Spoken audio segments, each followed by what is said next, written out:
So if you are going Yes. to Facebook Live, which is the link which I can share? Is it CNS? Yes. Actually, this will be live streamed on CNS as well as National Alliance of People's Movements India, NAPM.India. Okay. And If you can type it there are in the 5. chat box, that would be great. Yes, Thank I you will so do much. that. Yeah. Okay. Thank you, Debbie. Thank you. Yeah. Hello, good evening. And how are you? Fine. Long time. Yeah, long Yes. time you here. Yeah. Yes. Englaba, Lewin, Ba.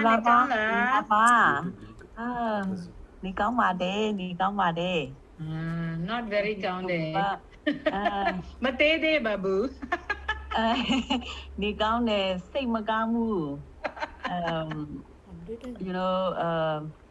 It was very hard time for us. Yeah. And mentally and spiritually, yeah. Even during the pandemic time, yeah. So harsh for us, yeah. So how's about your family, Poppy and Shubha? I really miss the time. Oh, yes. You know, many years. Yes, Yeah. I still have that nice gift you had given me once. You might have forgotten, but I'm still keeping it. I still have it. Hi, hello. We are seeing each other after such a long time. So, I also keep the presents that you gave me with the fish. I really like the signs of the fish in different ways. I keep that. Yeah. Okay. Hopefully to see. Yes, hopefully we'll. yeah. Yes, hopefully. Welcome to visit. Welcome to visit Mandalay. Yes, I want to. Yes, I want to. So God willing, one day we will meet again. Yes. And how are you doing? Keeping well? Everything. What about still work from home? Yeah. Yeah, right. Even I've been homebound for almost a year, yes. And now things are bad. Otherwise, my friends who started demonstration in Mandalay, 344, the 4 of them detained, 2 friends to me, and they are at the Ubu prisons, and they at but now it's still only in the hearing session. Okay. Not but I know things are bad in many places actually, and of course in your country it is really. But we are passing through very difficult times, health-wise also and otherwise also. So many fronts we are passing through a difficult time. Yes.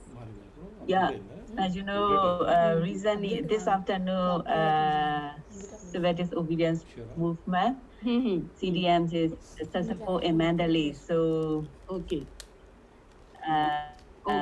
all the governments departments are closed. But Okay. In Mandalay, Mandalay region. Mandalay region, yes, okay. You are there in Mandalay. You are representing Mandalay. Also important. Yes. So I'll just get ready for, I think we are about to begin. So we'll see.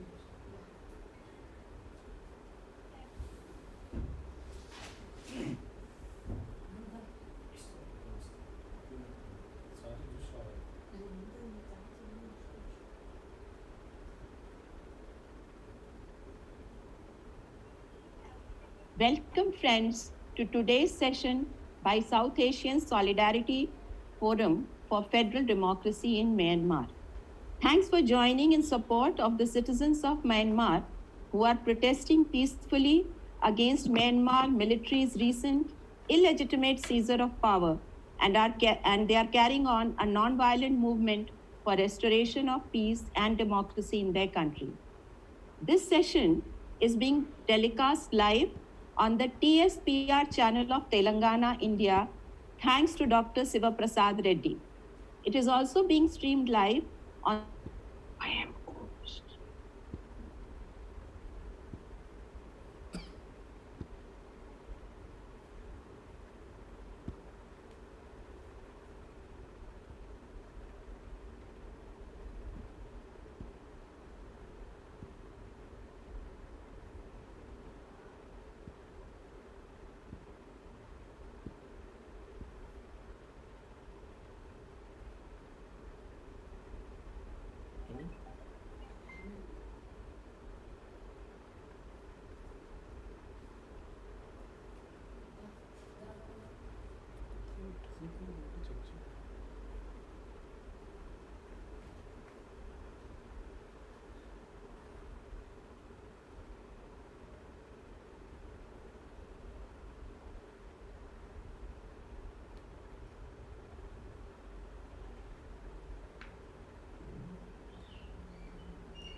and I heard now.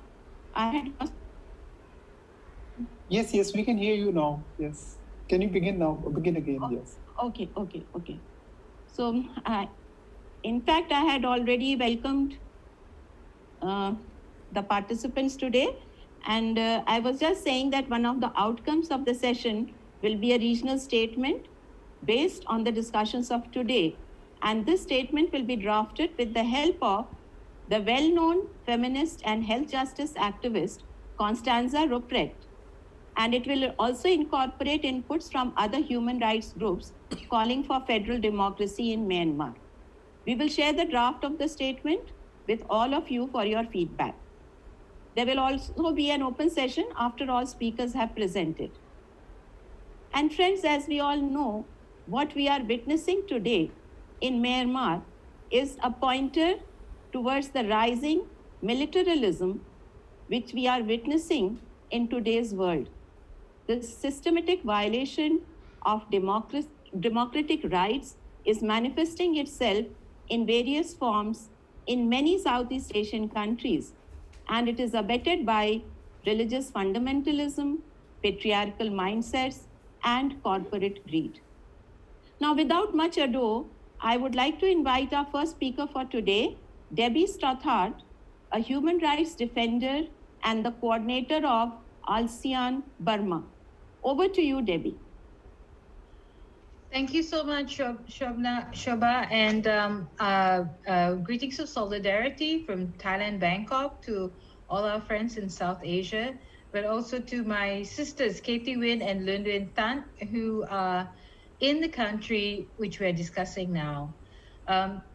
One of the things that is very clear when people are asking, why did this coup happen? The coup happened because the National League for Democracy won a second term by a bigger majority, which would have enabled it and empowered it to actually push for stronger reforms. And we hoped that the NLD would be able to push for stronger economic justice as well as political justice in the country. For the first term of the NLD government, it was put in a position of having to cooperate and compromise with the military, which exerts huge political, security, and economic power in the country, and is protected by a constitution that the military itself drafted. So what does this mean for us? This means that if we allow this junta, this new military junta, headed by Senior General Min Aung Hlaing, to seize power without accountability, if we turn our backs on the people of Burma, and we're talking about the peoples of Burma in all their diversity, then we are also at risk of allowing the same power grabs to persist in our entire region. What has been quite interesting to note is that even some police have now joined the civil disobedience movement, which is a nationwide movement, which has been inclusive of people from all walks of life, including the LGBT community. It's a youth-led movement. And what is also important is that they understand this movement has said very clearly, and we've heard their voice very clearly, that political transformation is not sufficient. There has to be economic transformation. And by this, we already saw that there is a domestic boycott of products produced by military companies, that there is a strong call that there must be international sanctions targeting military companies that continue to provide an economic motivation for the military to hang on to power. These military companies, like the Myanmar Economic Holdings and Myanmar Economic Corporation, Myanmar Oil and Gas Enterprise, which are notorious because they used their ties to the military to violate people's rights on the ground, to grab lands and abuse people for economic profit. And that also prevented civilian businesses and small and medium enterprises from developing and from thriving because of this unfair competition. So I'm coming in here with an economic lens and with the understanding that in Burma, Myanmar, the struggle for peace, for justice, and for human rights must also incorporate transitional justice in the form of economically just policies that aim to empower the people and also heal the harms that have been inflicted on minority groups, including the Rohingya, the Kachin, the diverse communities in northern Shan State and the Rakhine in Rakhine State, who are also being targeted with atrocity crimes, and more recently the Karen, who have been turned into refugees and being attacked, despite the fact that there's supposed to be a peace agreement on the ground. Before I finish, I just wanted to note that under this period of so-called transition, since 2011, the military regime enjoyed a budget increase of 180%. And in the same time, the number of military attacks that targeted civilians and harmed other civilians rose by 143%. We saw more war and more conflict targeting civilians, even despite the fact that in the past year that there was a COVID pandemic affecting the whole community. The military still persisted and even started new offensives in the country. So what we are facing now is a crisis that requires the support and solidarity of all our brothers and sisters, our comrades and colleagues all over, which has had immensely important historical, political, and cultural ties with the people of Burma. Thank you. Thank you very much, Debbie. And I have heard that you have to go to another meeting also, perhaps. So if there are any questions from the audience right now, if they want to ask Debbie, although we will take up the questions later on also. Debbie, I wanted to know if there is, the corporations are also involved in it. Do you see some sort of corporate capture going on and abetting this rise of military? The there is a sense of corporate capture in the sense that many of the military corporations have been calling the shots and positioned themselves from the very beginning. Before the political transition in 2011, all of these military corporations were actually state-owned enterprises that were run by the military. And any foreign investor that wanted to come in was required to go into a joint venture with these corporations. And these partnerships continued even during the time of transition and continued to cause a huge amount of suffering. And a lot of the laws and either the laws themselves or the selective enforcement of laws favored these military companies. So we are in a situation where, under democracy, the parliament controls the military. The constitution empowered the military to call the shots in the parliament. They exercise effective veto power over constitutional amendments. They occupied 25% of the seats without being elected. And on top of that, which also lost more seats in the 2020 election and therefore added their voice to claim that there was an electoral fraud because they lost by a bigger majority to the NLD and to ethnic-based parties. So when we talk about corporate capture, of course, there's corporate capture domestically by the military companies, but also there has been reluctance by some of the transnational corporations to apply proper due diligence to ensure that they are not involved directly or through their business relationships with atrocity crimes and systematic human rights violations on the ground. And now it's time for that to stop. It's time for us to reverse this situation. Thank you. I'll be here for the next hour, so I'll stay as long as possible. Okay, but just one more question. It is from Zafar Kidwai, and even I also wanted to ask you, Debbie, that we read often women are facing violence from army.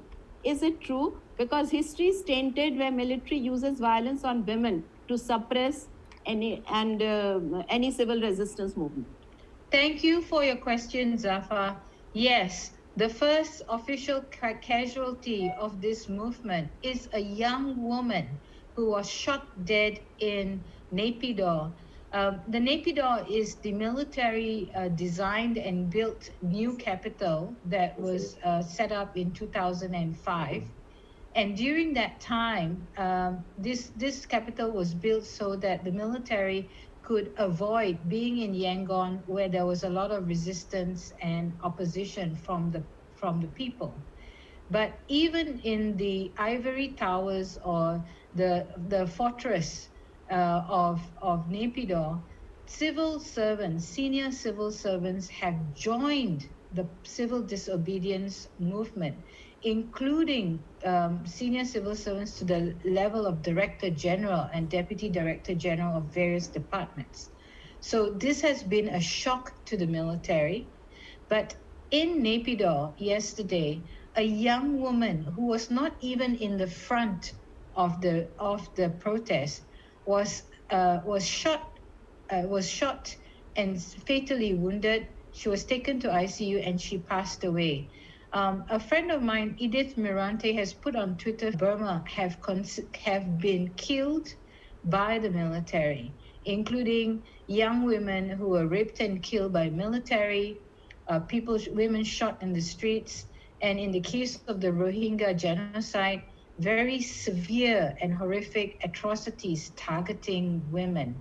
Women have always been targeted in this movement, whether or not they were protesting.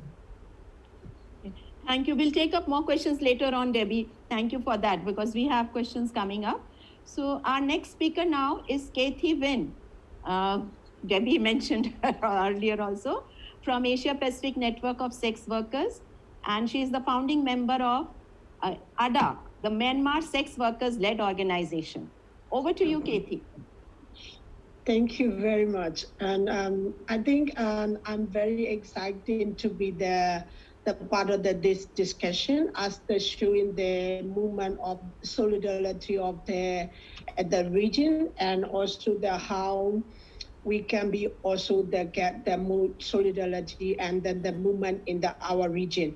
I totally agree that what the previous speaker had said, if it is we accept for the one country, it will be go to around our region. So let's say example, before I go to my speech, what I want to say is that, let's say for the sex worker, related to the sex worker, we had the Swedish model. And some countries have accepted for the Swedish model to charge their client to who are buying the sex. It is now coming to India, and it is also coming to the other country for the different model. So this will be also the one of the model that other people can copy, and also other people can do the same practice, what the military. So I see is the current situation of the Myanmar, and also the democracy, and also the women are facing the violence. And during the past, since from the January, the 1st of February, what I'm are doing is the front line are most of the front line, the protector are the women. And they have also either they are young or old, or it's the many of the women are in the frontline protectors. So in the same thing I follow to that yesterday we have the one of the girl was Shu, and she was only the teenager. And this is also that's why women becoming women are the frontline, and they get more vulnerable. And then we need the society to protect the woman for the safety. So why I'm saying that is the current situation of the Myanmar, my perspective of the sex worker, with our elected government, we're doing a lot of violence against sex worker project in Myanmar, which was the significant amount of success. But when we come into is now controlling by the military. I do not accept that this is not, military is not the appointed for this position. They are crew, military crew. So they are not the appointed by the Burmese citizen or the Myanmar citizen, including the ethnic minority. They are not appointed. They are just the crew. And so in that case, what I want to say is that currently the women are the frontline protector, and women are also the less protected by the society. You can see that yesterday in the Mandalay, which is our secondary biggest city, the woman, the authority against the who are doing the protest, that was the woman. And you might saw that many of pictures coming to the internet and her body was almost half a show. But these are the men police, and they are just taking like her is the sexually not respectable in the public. So that's in this case, women are not safe. And also the many times that we see that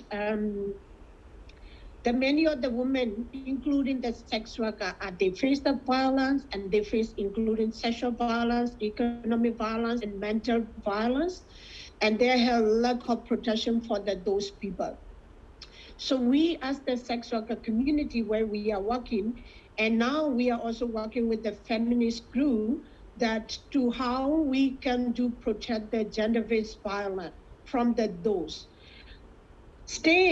We hope that our elected Win government will be protect, and they will be change the law to protect the woman. But this military will never go to protect the woman ever. So in my experience, when I was involved in the 88 student politics, and I'm telling them my personal story, and one night that I got the information that military come in to arrest me, Then my follower, they are saying that I need to be shipped from my home to somewhere to hide. Then I went to the northern part of the Myanmar where my auntie was staying.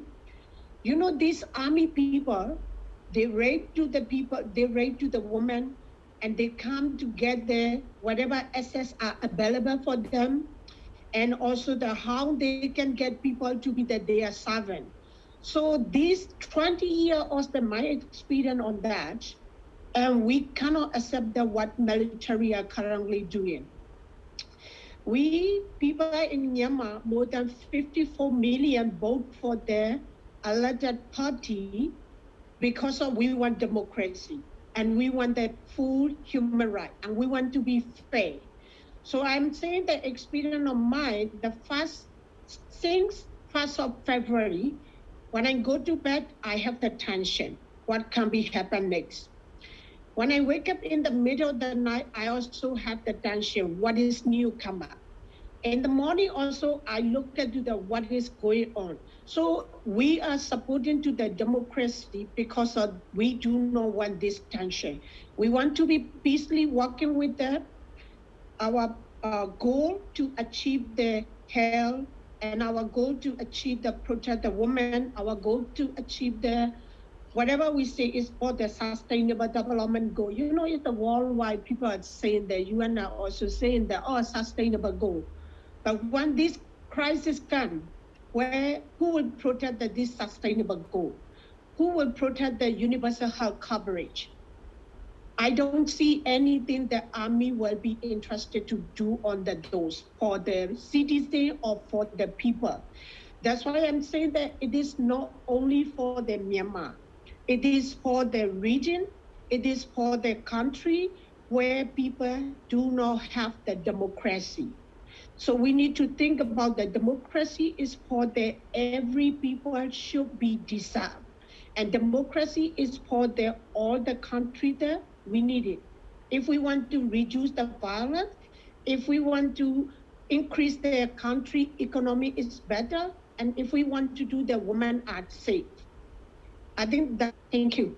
Thank you very much, Katie, and we are with you there. And it is not just a problem of one country, but all of us in other countries are also facing problems in different ways. And women are everywhere and always at the receiving end. Forget about what happens during a military uprising. So yes, we will come back to you with many more questions. And we now have Luin Than, a health justice activist from Mandalay, Myanmar. Welcome, Luin. And please share your thoughts. Thank you, Shubha. Thank you for inviting me. And yes, as Ms. Deborah and Ms. Katie already mentioned a lot, and yeah, I also would like to talk, challenge. I mean, for everywhere, the justice need in every places. So injustice anywhere is a threat to justice everywhere. So why we rejected the military coup is we want justice and democracy, because it's a crime commitment against democracy and justice, because 2020 election is fair and just elections, and a lot of over 80% votes elected, NLD wins. I'm not from the political party, but the governments have to think about our votes. The people went out for voting during the pandemic time. It was they should have, and you can see in many published places. In news, and people went out because they want democracy, and justice. So military given pressure on now UEC. UEC is also why they took power. Is they also now giving the pressure on UEC. UEC is the Union Election Committee, because Union Election Committee is also impartial, and they count vote in front of the third party, domestic organization in front of them, and also we, how to say, our terms, it can be cheap. That's why this is how we process a systematic way the democracy transition process. So the elected governments, the democratically way, this terms is the Loto and the Pirangsu Loto, where we set us and formed by the elected members of parliaments, and our democratic transition have to carry on for next 5-year terms. But at that time, military coups and seize power, and it's also break the 2008 constitution, because in 2008 constitution, according to the law at 201, 2000 in chapter 5, only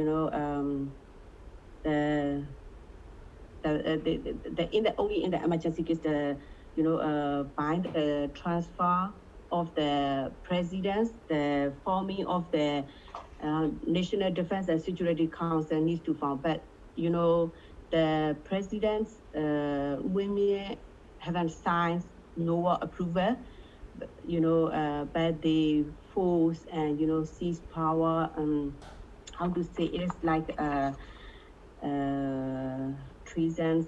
Yeah, it's kinds of the crime against national security, and detain the current presidents, because it is already elected, and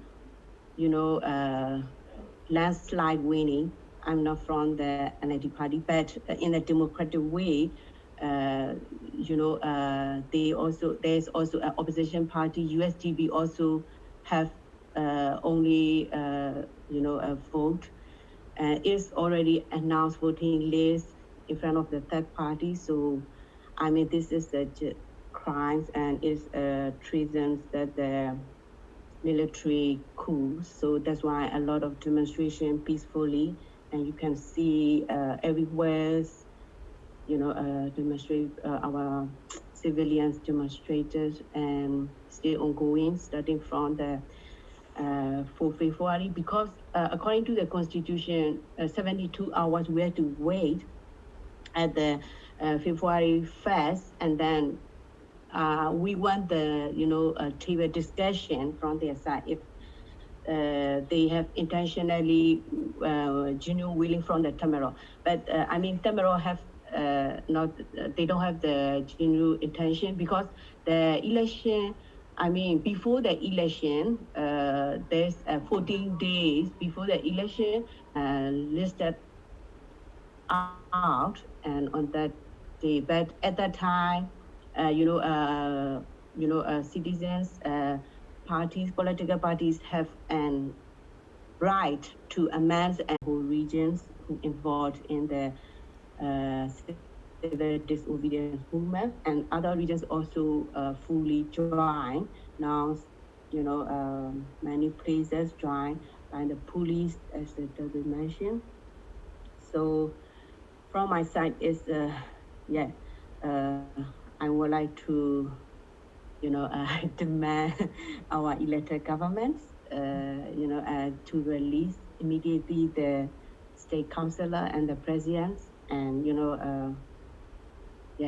and things about the human rights, because even the military, I heard that the Mandalay accept the Rohingya back, but this is his playing card, because nobody's UN Council, 15 countries not stand by his side, and then he playing card, but injustice in a place is he will not do what he said, so that is why we ongoing demonstrating peacefully, and even one lady shot 19 years old yesterday, and ongoing process is that, we were ongoing, our citizens were ongoing the civil disobedience movement and the peaceful demonstration until,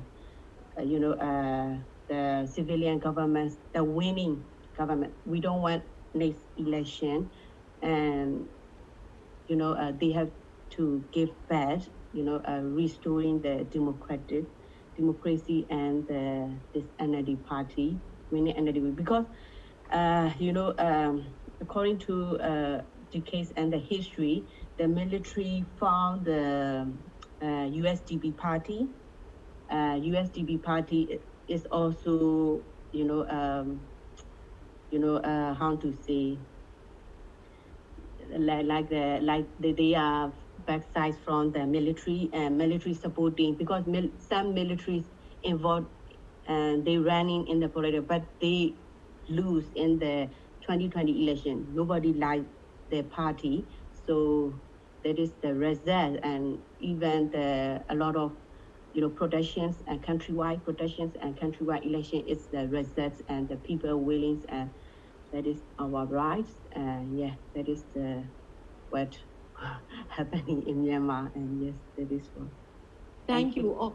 All our wishes, good wishes are with you, and I still have a lot of faith in the power of civil disobedience movements, and I'm sure the battle will be won from, not the battle, but the movement will win.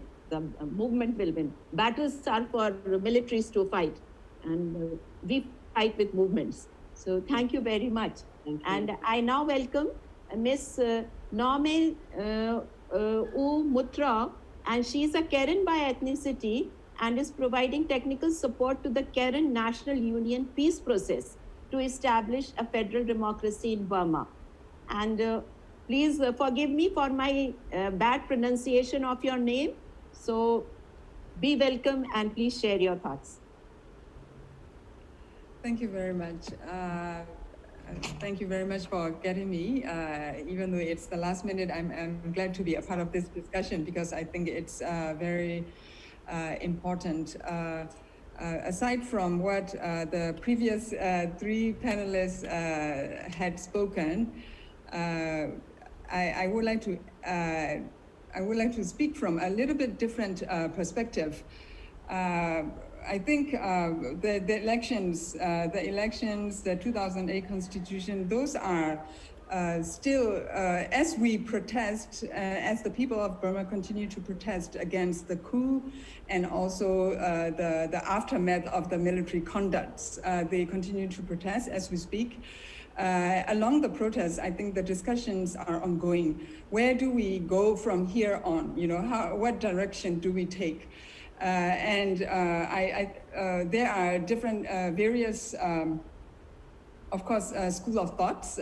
People think about this and that as strategic approach, different strategic approaches. But I think I, for one, I studied constitutional law for almost 10 years. I, for one, I think the minute the Myanmar Damador staged the coup, they violated their own constitution that they drafted, and no one in the country except themselves liked. And all along the time, including the NLD and all other opposition organizations, democratic forces, ethnic armed organizations, ethnic political parties, and everyone else called for the either major amendments of the constitution so that it could be more, it could be leaning toward more federal democratic society, or overhaul of the constitution and draft a whole new federal constitution. Those are the calls. Those have been the calls. And so the 2008 constitution is being violated. On one hand, it's not surprising, right? But then, realistically speaking, many people who have to live under that constitution, the violation of the constitution by the very people who drafted it, I think in that very moment, from constitutional law perspective, the constitution was annulled. You know? It died effectively to me. So when the constitution died, I think we, as the people of the country, what we have to do is think about a new constitution. We think about a new constitution, and I think it's a chance for the people of the country to also think also we must unequivocally denounce the military coup and military rule by all means. But at the same time, I would like to raise that probably this is also a time for us to think outside the box and to think beyond this very dark moment. In the country, we had a military coup for in 1951, 1962, 1988, now 2021.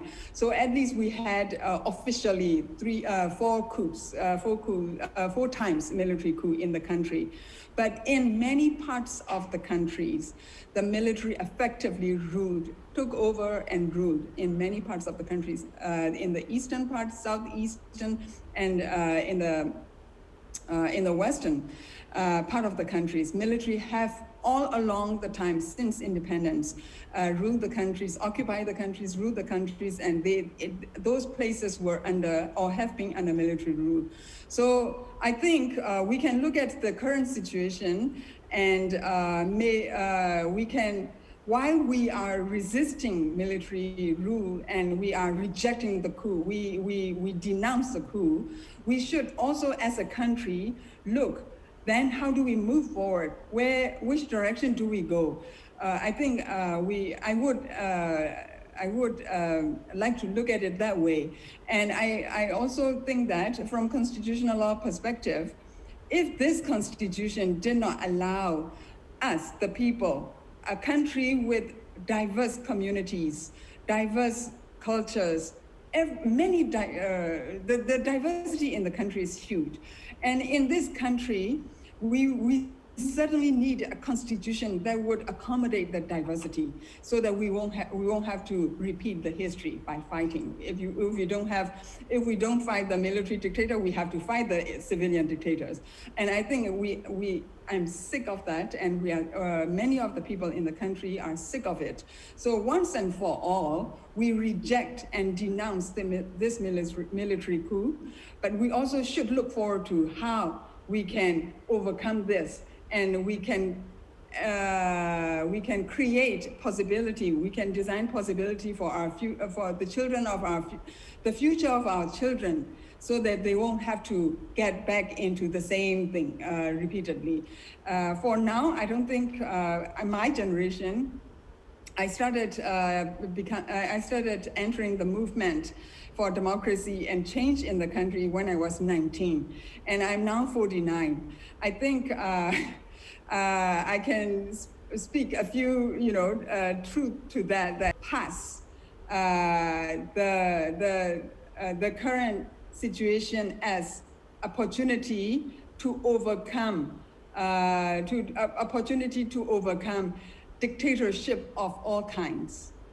And if we are not going to think about having a constitution that would allow all of us to coexist peacefully, I think we will get past this time. This too shall pass, but we are likely to get into the cycle.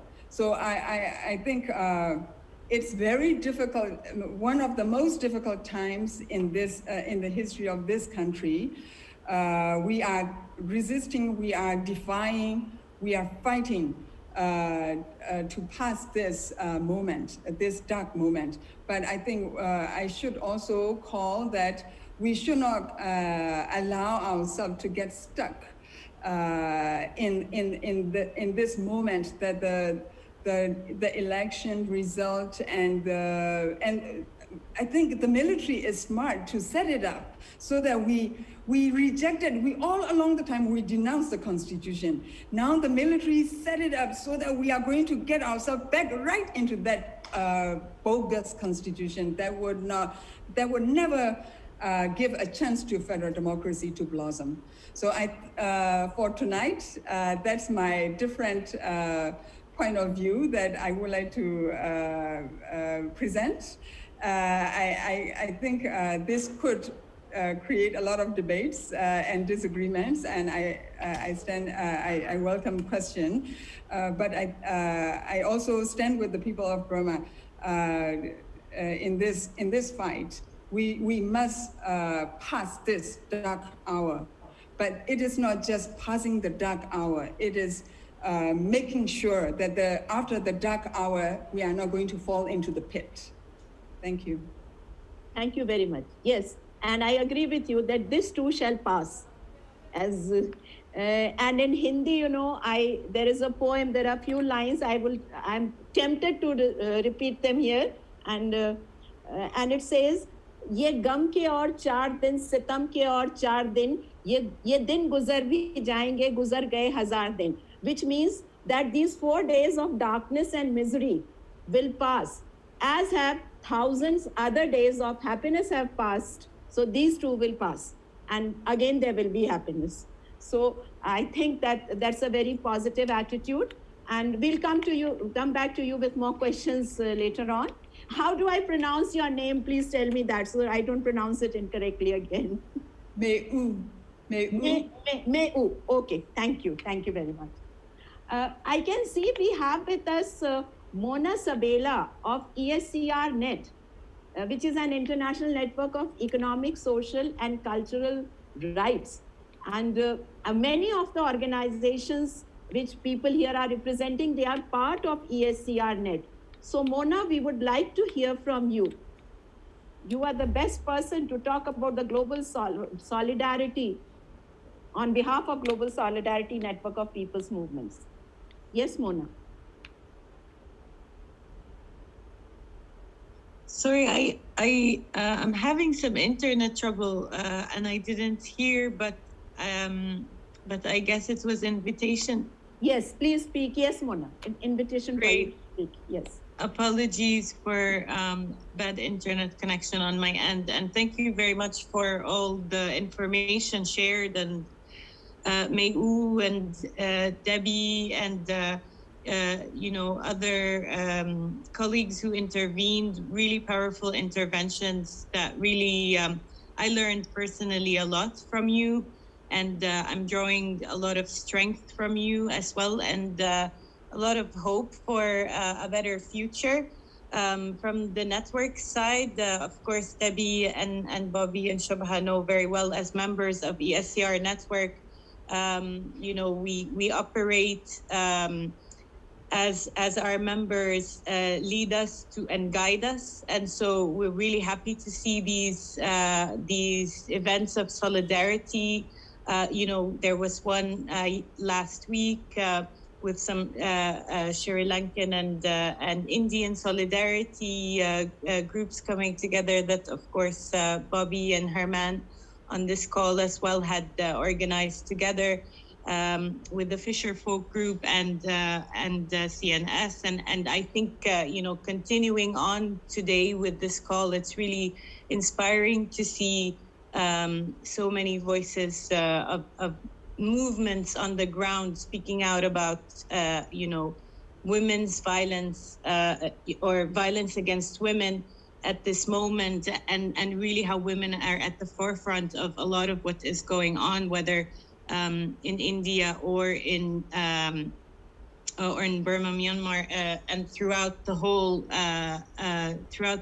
world, really. And I really appreciated Debbie speaking about corporate capture as well. I think it's a huge issue that we are facing globally, and I think you know, the role that the military companies are playing, but also the role that the arms companies are playing in shaping our different policies around the world, and shaping economies of violence, essentially, that are promoting undemocratic action, as we are seeing at the moment. So So yeah, just expressing our solidarity further, and ESCRNet is very ready to support further with any messages or events. Thank you. Thank you very much. Thank you, Mona. We had a speaker in Dr. Sandeep Pandey, whom all of you must be knowing very well, but perhaps he's a little late in coming because he is involved with many things and meetings and movements in India itself. So we will wait for him, and meanwhile we will have the solidarity messages from human rights activists who have joined us today from different countries. I would request them to please keep your responses brief so that everyone gets a chance to speak, and then we can take up some questions also in the end. So we would first like to hear from Harman Kumara, leader of National Fisheries Solidarity Movement of Sri Lanka. Thank you, Soba, for this opportunity, and also Bobby for CNS. First of all, I would like to extend our deep solidarity with the peoples of Burma. Secondly, we feel and we share the your sorrows, the sufferings, what you people in Burma is feeling today. Because we as Sri Lankans, we had been there under military more than 30 years, and we felt how the people's rights being violated. And it's very right that you are facing, as the previous speaker said, 4 times under military coup. So that's very clear. At the same time, today in Sri Lanka, we are facing very serious dictatorship, the military dictatorship in the elected with the democratic process. So that the way that they are operating is very clear, that we are not only demanding the political justice, it's also the economic justice under them, because it's not civil and political rights being violated, it's also economic, social, cultural rights are being violated. Because even a small business, even farms, the land, the water bodies, the transportation, and many of the things are under military.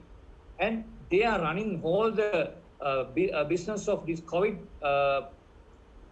prevention thing. So we can feel and we can understand how you people are feeling about this situation. And we are really glad to see and command that the women and also the youth, you are the forefront of this struggle. So we really appreciate and we command your involvement. And with that, I should say the right perspective, as Debbie and the previous speaker said, you are really in the right direction, because we need a constitution which all the small minorities also having a space and voice. So that sort of political platform should be there, and we hope that we will have a new constitution, because we know in the past, like genocide of Rohingya, which was under the democratically elected government, is responsible. So we all are having real concern about all these issues. So as the previous speaker said, we are really with you in this struggle, and we are deeply in solidarity with you for the justice, economically, socially, culturally, as well as politically. So we are with you. We assure our support. We extend our solidarity with you, friends, our comrades from Sri Lanka to you, your struggle, our Burmese people, you in your struggle. Thank you. Thank you. We now have Nurul Islam Hasib from Bangladesh. He's a senior journalist of the Bangladesh Post.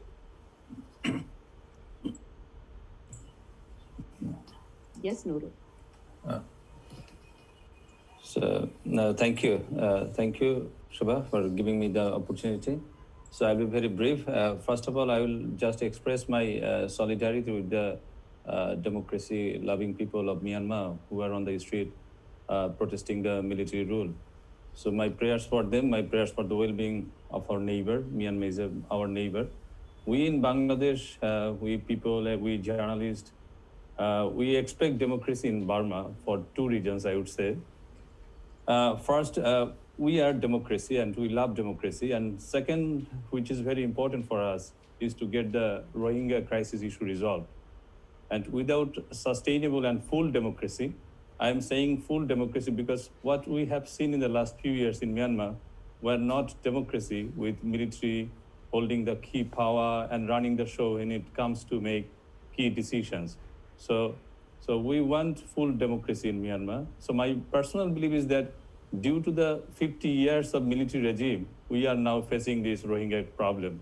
In other words, because of 50 years of military rule, there are people in the world who are stateless because military robbed their citizenship rights.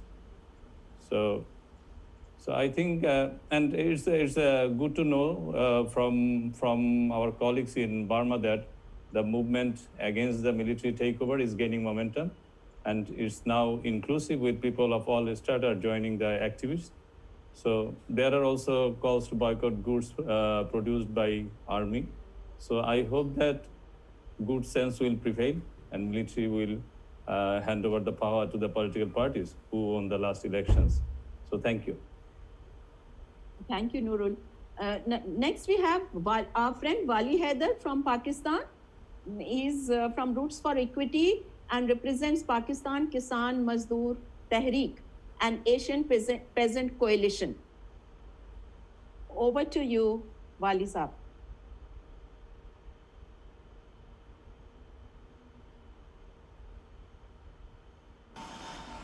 Thank you, Shobhaji. These technological glitches, made us in challenges. These new normal are no more going to be a normal for us forever. Because we people in the third world, don't know these high-fi, sci-fi technologies, but trying to coping up with the situation. Thank you very much, Shobha, Bobby, and all the friends to inviting me to this very important solidarity event. And, this kind of a very tragic moment for our Myanmar, Burma's people that we see a military coup there. And this is a sign of fascism throughout the world and the hegemony of militarized forces. We always see, especially in our region, Pakistan is nothing other than like that. You all know that more than 50 years we have been ruled by military as well. But though it was in Burma, it was a popular government, but was not having a good track record, especially with respect to the Rohingyan community. And all the democratic forces need to understand that whenever they are in power, they need to serve their people. They need to govern in a way that people feel safe and sound. And that was not been we witness in during the popular regime in Burma. But the kind of the leader, Burma's leader, she had fought a lot and have a consistent resistance against the military regime, and even that her struggle have been recognized worldwidely. But we see that again after having a constitutional role in the governance by the military, even that they don't accept these political actors to rule in their country. And just before one day, before the convening of the government, they have coup in the country, which is really very alarming. And the kind of status, emergency status is no longer acceptable to any of the human rights activists, and this especially in the modern world. And we need the need for just and lasting peace is become vital today. To achieve just and lasting peace, there is a need for people's solidarity and mass movement. Unless or until all people all across the world come together and resist and find a way where people's aspiration will be fulfilled in our regions, in all the, especially in the third world, we will be in such kind of situation. We will remain there, and we stand up with our. We stand with the people of Burma and demand for immediate lifting of state of emergency and restore all kind of communication which have been banned now in Burma. And we also hope that there will be a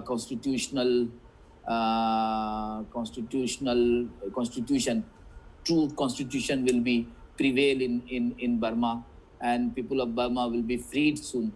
And there is a need for intercontinental, regional, sub-regional solidarity regarding this fascist regime. We are witnessing what happening in elsewhere, especially in Philippines. We are witnessing the farmers' struggle in India.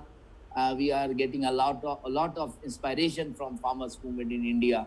How the farmers in India are resisting, even in that kind of a cold, and they are not even thinking to give up their hope.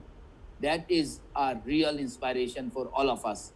And the Burma's people are not,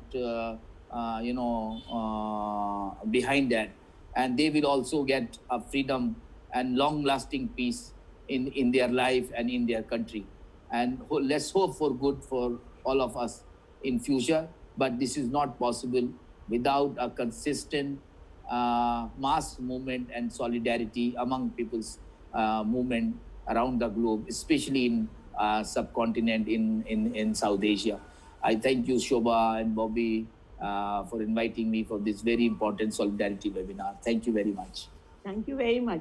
And Wali Bhai was talking about technical glitches which we all face. But what is more scary these days is how governments are using the internet and social media as a weapon to thwart and block movements of people. By blocking the internet availability, at the slightest pretext, they cut off the internet connection from that particular area or city.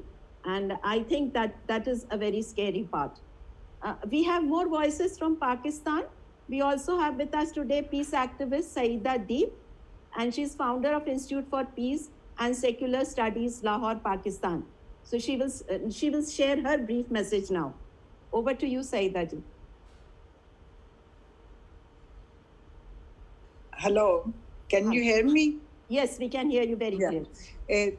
Thank you, Bobby and Shobha, for inviting me. I'm sorry that due to this internet issue, I cannot connect the camera. But I hope you can hear my voice. Yes, we can hear you. Yes, that's fine. Being citizen of Pakistan, since it's all of you are aware that since our independence, our country has been mostly run by the military and martial laws and all that.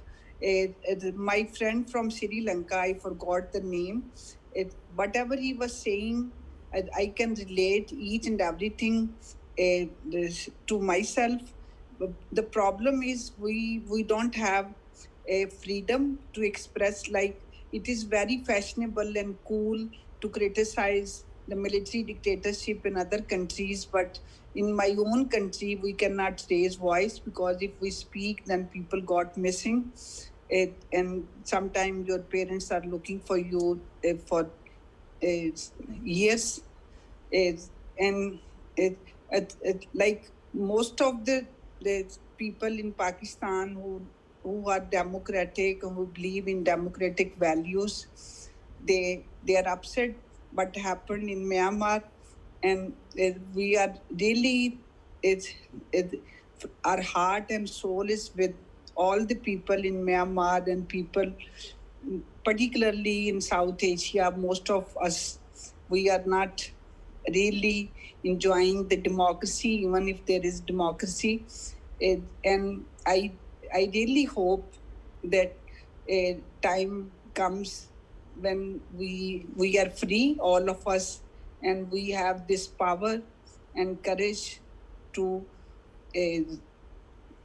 say to speak. And I don't know, as I'm telling you that we don't have a lot of freedom to, like I can't criticize my country, whatever is happening here and what was happening. So, but I'm very positive. This farmers movement in India, that is kind of source of inspiration for a lot of people in South Asia, that peaceful resistance and non-violent people, they are sitting and with determination and confidence.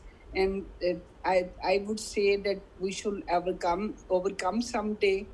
And that's all I wanted to say. And thank you very much. I really appreciate it. It is an honor to be part of this discussion. Thanks a lot. Thank you, Saida ji. And indeed, we shall overcome someday. And I'm reminded of those beautiful and ever green lines. We now have from Pakistan, Professor Abdul Hamid Nayar, who's a peace activist and a physicist too. Over to you, Nayar Saab. Thank you very much, Shobha ji. Thank you very much.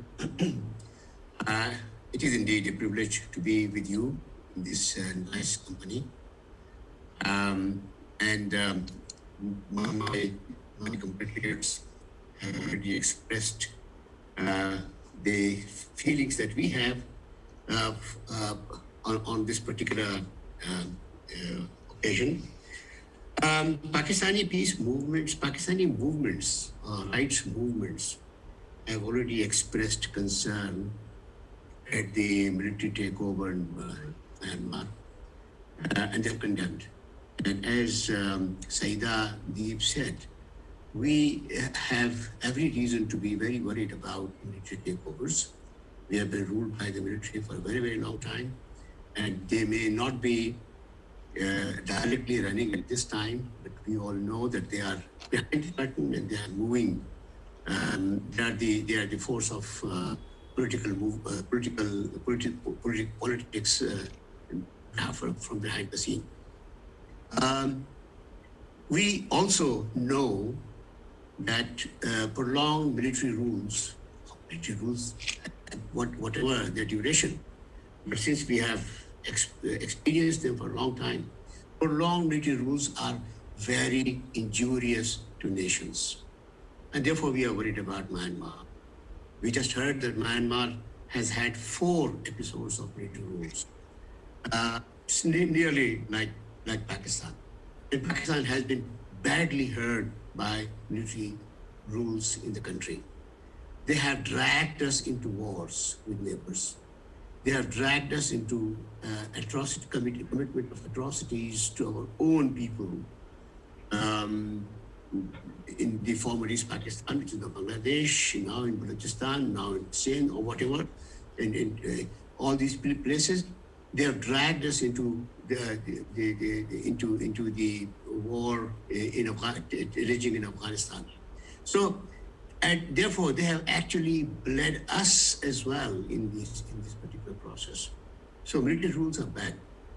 And therefore, when it comes to thinking about Myanmar being ruled again by military, we just pray that the Myanmar people survive this onslaught, come out victorious, restore their democracy, and let them not come in again.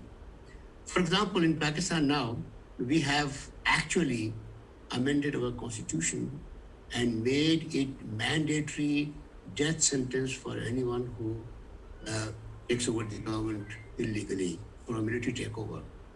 It is now a mandatory death sentence.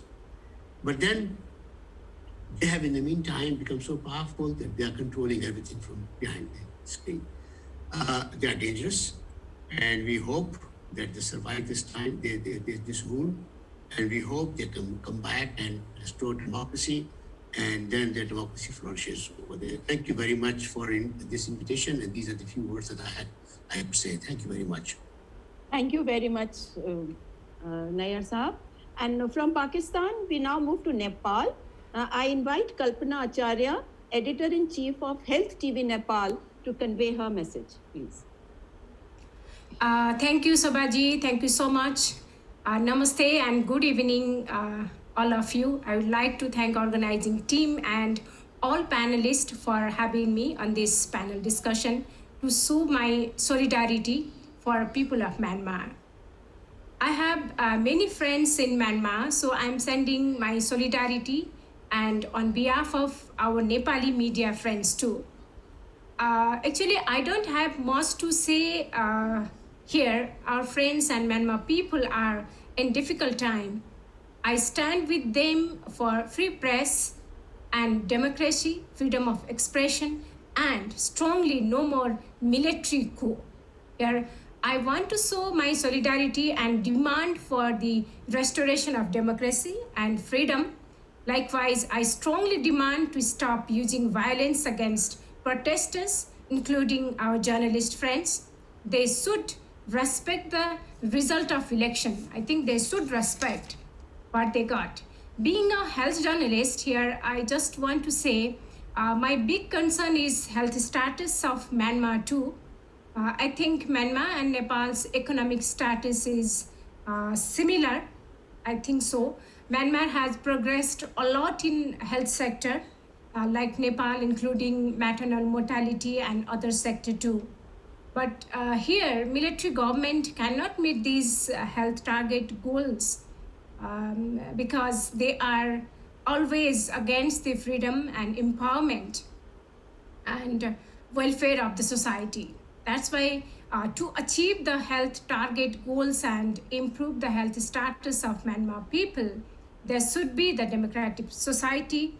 There is no option, and they must respect the election, and they should respect the elections results too. Saying this, Soba, I'm strongly stand with the Myanmar people and our media friends of Myanmar. Saying this, I'm with you. I want to say I'm with you, and we always with you. Thank you. Thank you so much. Thank you, Kalpana, for your strong words and for your hopeful words. We have another voice from Nepal, Daya Sagar Shrestha, who's from the National Campaign for Sustainable Development. Yes, Daya Sagar. If you're there.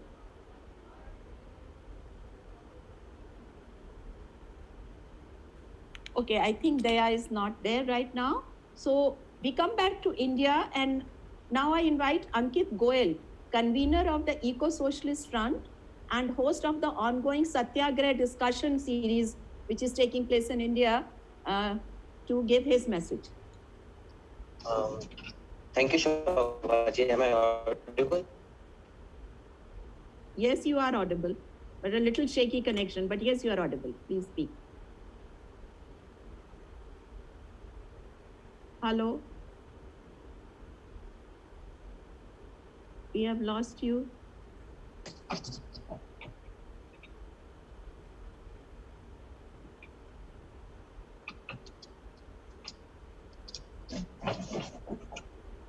Hello? Hello? Yes. Hello. Thank you, Shobhaji. Am I audible? Yes, you are. Yes. Actually, thanks for inviting me, but actually, I am more of an audience on this platform. In any ways, I read about Myanmar in 2017 about Rohingyas. I came to know about the mismanagement in Myanmar through Rohingyas. The Rohingyas are the most persecuted society, and the Buddhist population is in Myanmar is somehow leading to the persecution of the Rohingyas. And there only I read an article in which they were saying that basically the Prime Minister Bisong, there's a lot of military interference in Myanmar, in governance of Myanmar. And presently, what we are facing right now in Myanmar is just the after effect of that. The military has taken control of the democracy in Myanmar, which is, to be honest, is quite sad. And and it's nice to be on this platform and listen to all the eminent panelists who are directly involved in that and fighting for the democratic rights in Myanmar. Talk about solidarity. The solidarity is always with the people, not only the South Asia. Every person who is facing some kind of exploitation or issue. So my solidarity remains with that person. So thank you, Shobhaji, and thank you, Babaji, for giving me this opportunity to speak few words on this topic. We are really honored to have with us Arundhati Dhuru, a gender justice activist and a feminist leader, also very closely involved with Narmada Bachao Andolan, and she's also a convener of National Alliance of People's Movements. Arundhati ji, would you share your thoughts, please?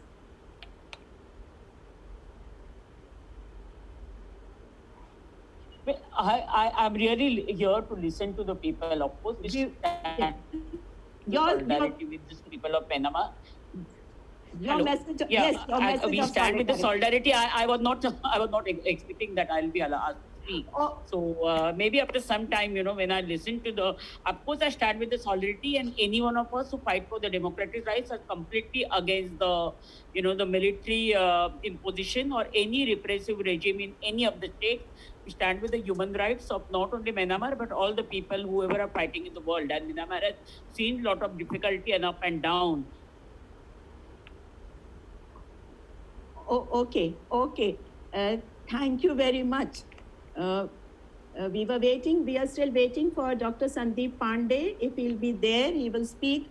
Otherwise, as of now... So we will, then I stand with the solidarity, but I'm here more to listen. Yeah, thank you. Yes, but we need your encouragement and voices of people. Let me listen for some time. Yes, because we have had the speakers who have already spoken. So now we open for any comments or questions from the audience, and anybody who would like to make a comment from the audience also. And there are some questions already. There is a question for, just a moment, let me see that. We have a question for, I'm just taking the question. Yes, there's a question for Meu, and also for Debbie, if Debbie is there, that do you foresee or you wish for a change in the constitution of Burma? And also, what is the role of regional forums and international forums like the UN to ensure federal democracy in Myanmar?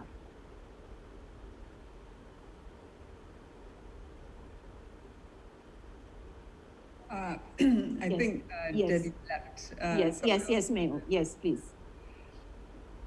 We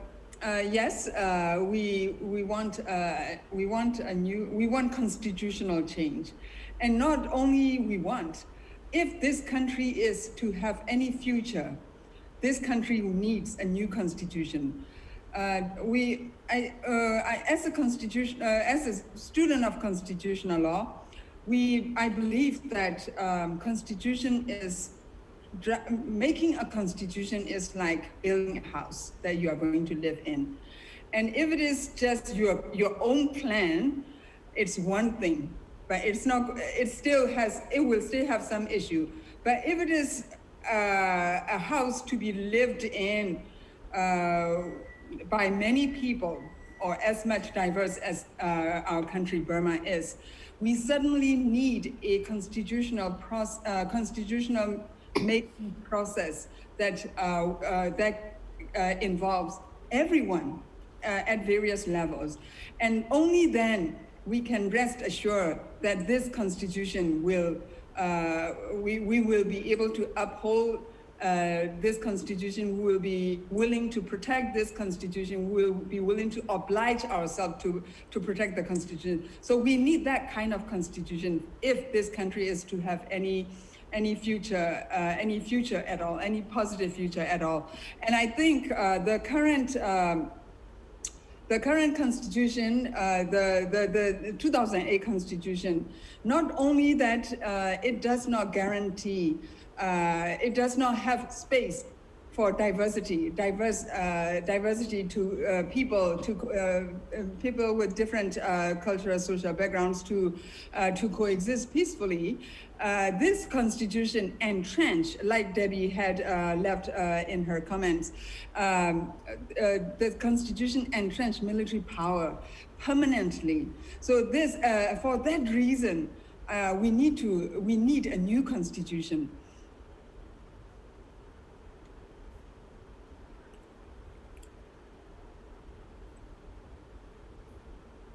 Thank you, May. What is the role of regional forums and international forums like UN? Could you please come to that? Yeah. Sorry. So I think I think it's very important right now because as we all read it on social media and all other news available, Generation Z or Generation Z, depending on what English you speak, right?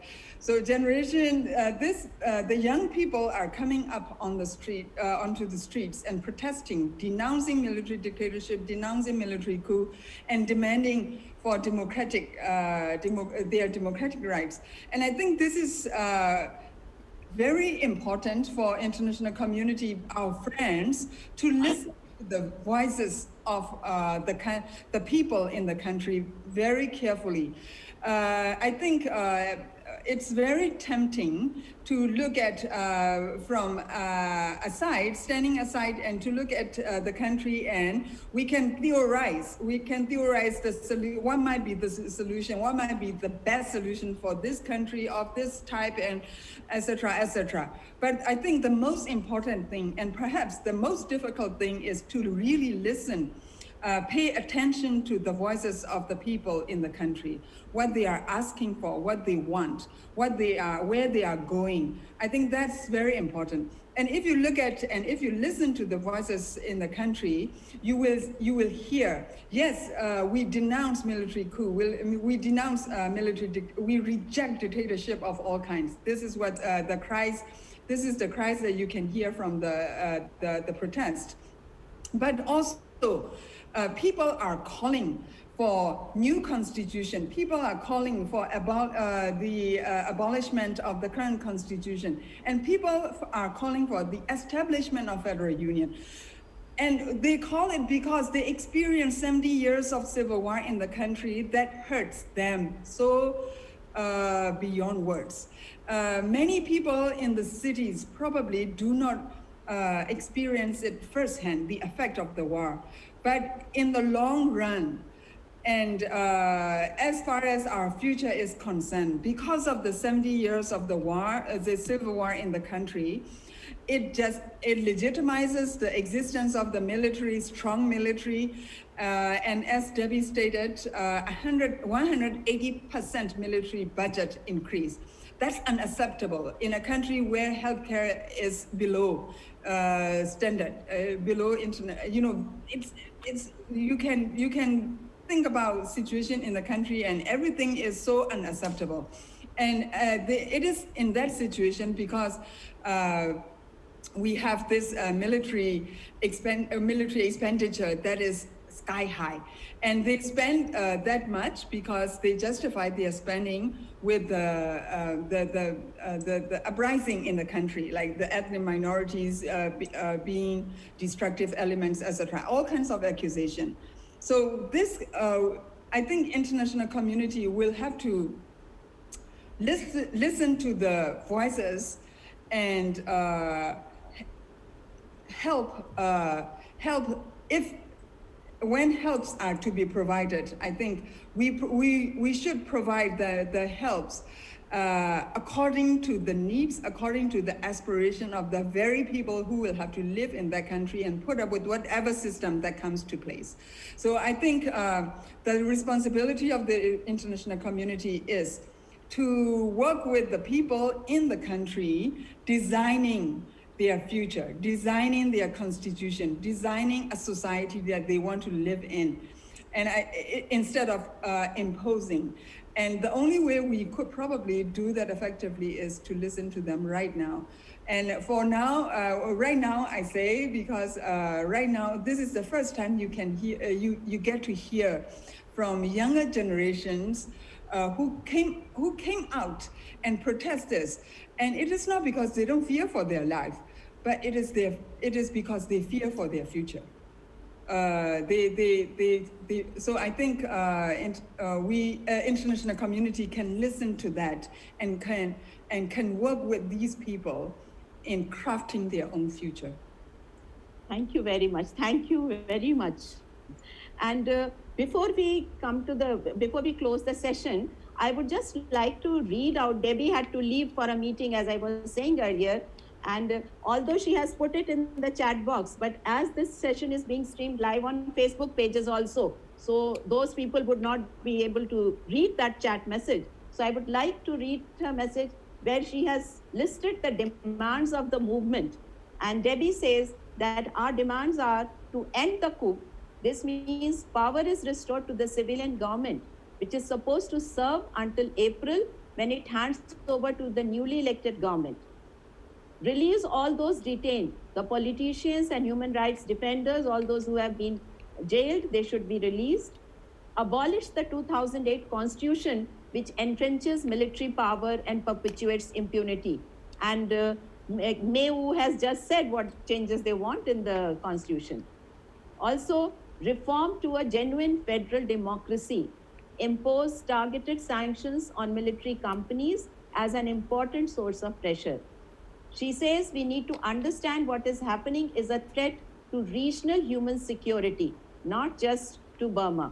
The military has been attacking civilians even during the COVID-19 pandemic.